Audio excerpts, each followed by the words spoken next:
Hello everybody, back again for another video. Now today I had an alert pop up from Newsone. No, I don't subscribe to it. I just follow the alerts so that I can see the ridiculous articles that they come out with. So today's article, interestingly enough, following the Las Vegas shooting this last Sunday, is titled, "Here's Why White People, Especially Men, Own the Most Guns in America." I wonder if that could be because there are more white men in America than there are men of other demographics. Like, just to make it perfectly crystal clear, if you've got 100 white men and 50 black men, and half of the 100 white men own guns and the other half do not own guns, and half of the 50 black men own guns and the other half do not own guns, which group owns more guns than the other group? Pretty simple logic, right? Oh, I know, liberals don't like logic, and they certainly don't understand math. I mean, if I didn't like logic and I didn't understand math, I might read that title and freak out. Oh my God, all these white men own guns! Oh, good God. Okay, so let's go ahead and go over a few of the finer points of this article, shall we? And don't forget, I'm going to include a link in the description so that you can go check it out for yourself. Okay, so I'm not going to read this article in its entirety because that would just take up too much of your time and my time, but let's just hit a few key points. It starts off, the white American terrorist who ambushed thousands of Las Vegas concert goers in a deadly hail of bullets on Sunday night bought nearly 3 dozen guns over the past year. While that may seem excessive to some, Stephen Paddock was merely representative of the legal gun ownership demographic in the United States, which is dominated by white people, especially white men, who have committed exponentially more mass murders than any other group in America. Really?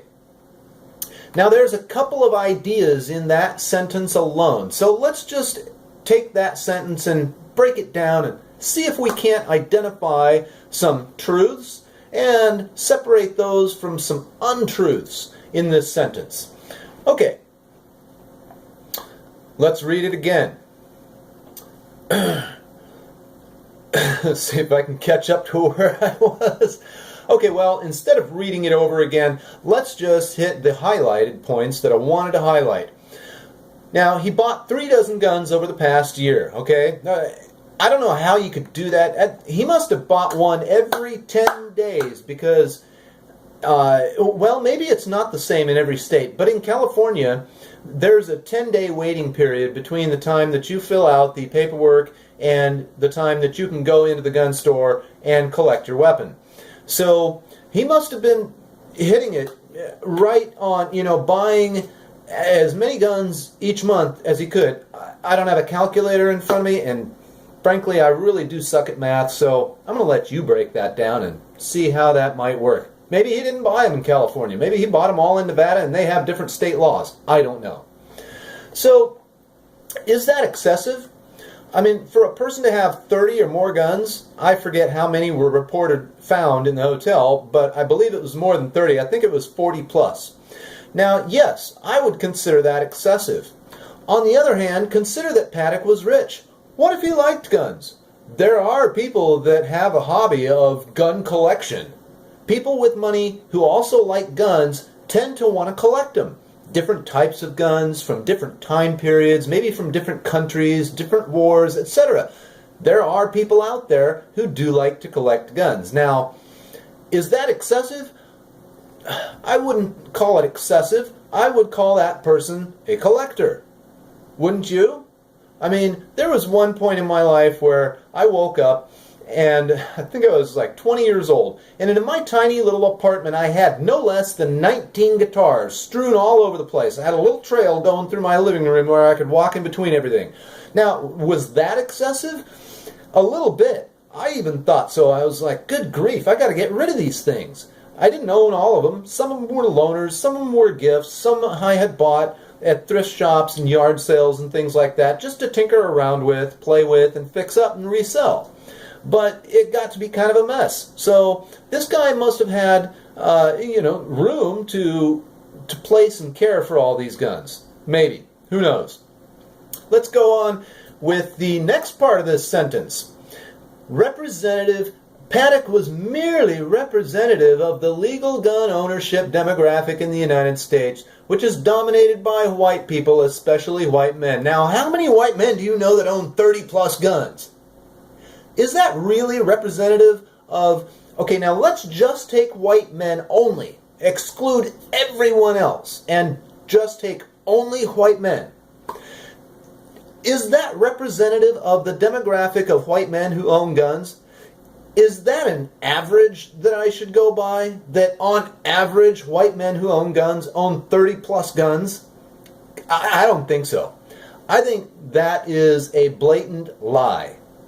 Now, here's the next lie. I think it's a lie. And I'd love to see their evidence for this statement.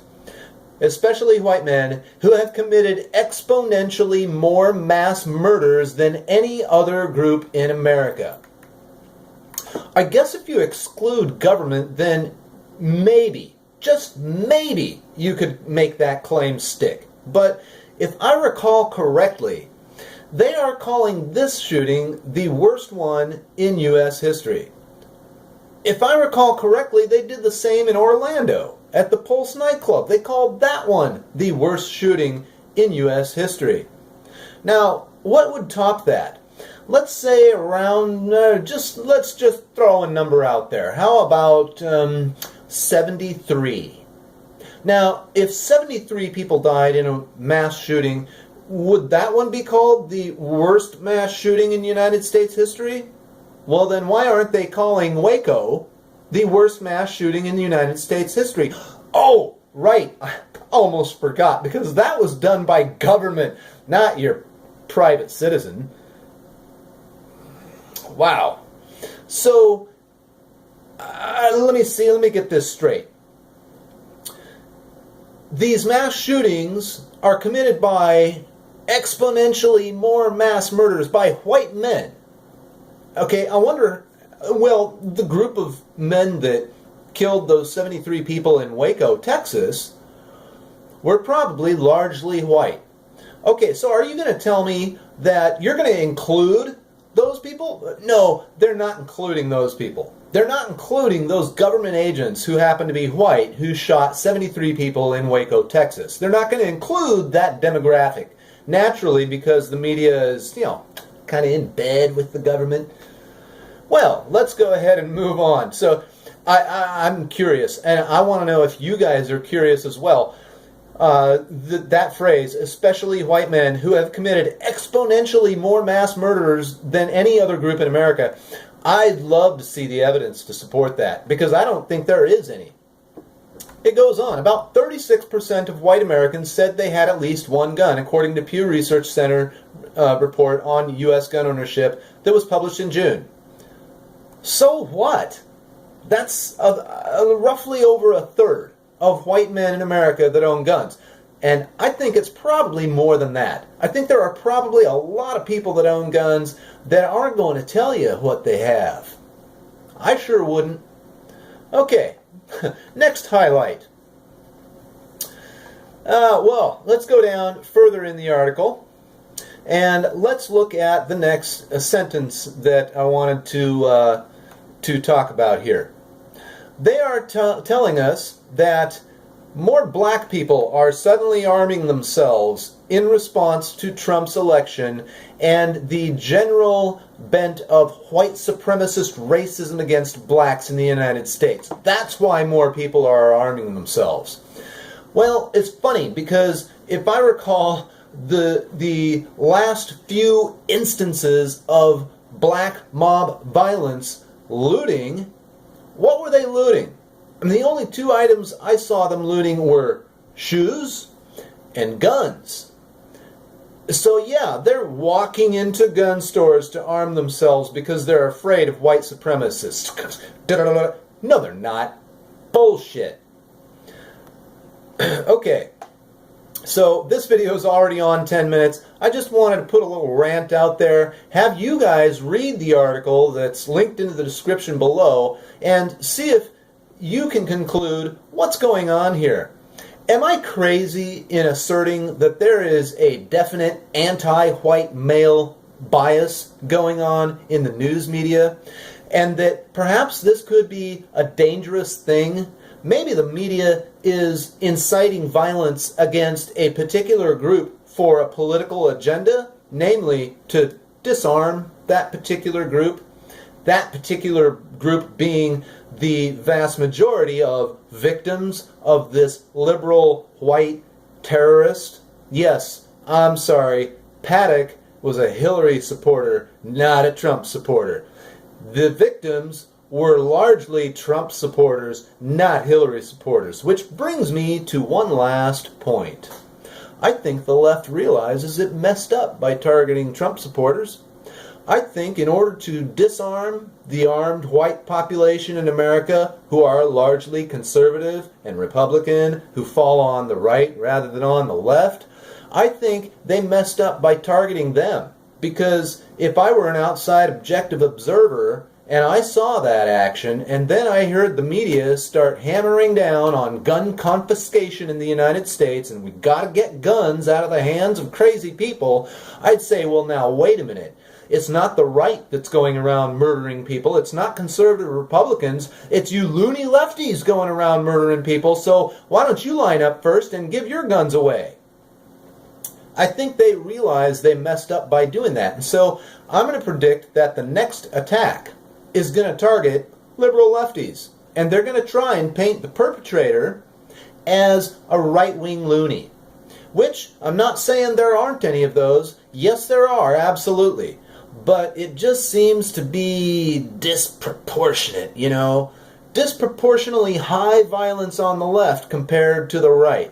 It just seems to me.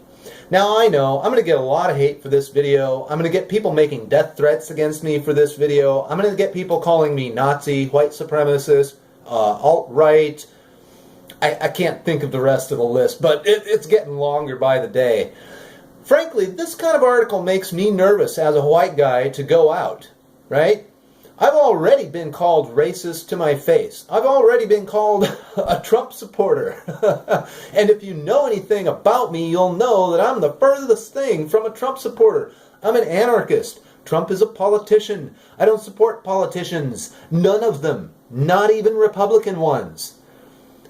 And another thing, you won't see me out in these protests siding with Antifa or anyone else. You won't see me out there because that's all political, and I'm apolitical. So, you guys let me know what you think. After you've checked out the link in the description below, thumb this video up or thumb it down according to how you feel. Let me know your opinion. And if you come on here and blast me and make threats, I'm just going to delete you. Just going to kick you off my channel from now on. I'm done dealing with your crap. For those of you that aren't going to do that, I appreciate and welcome your responses, and thank you for being here. Have a great day.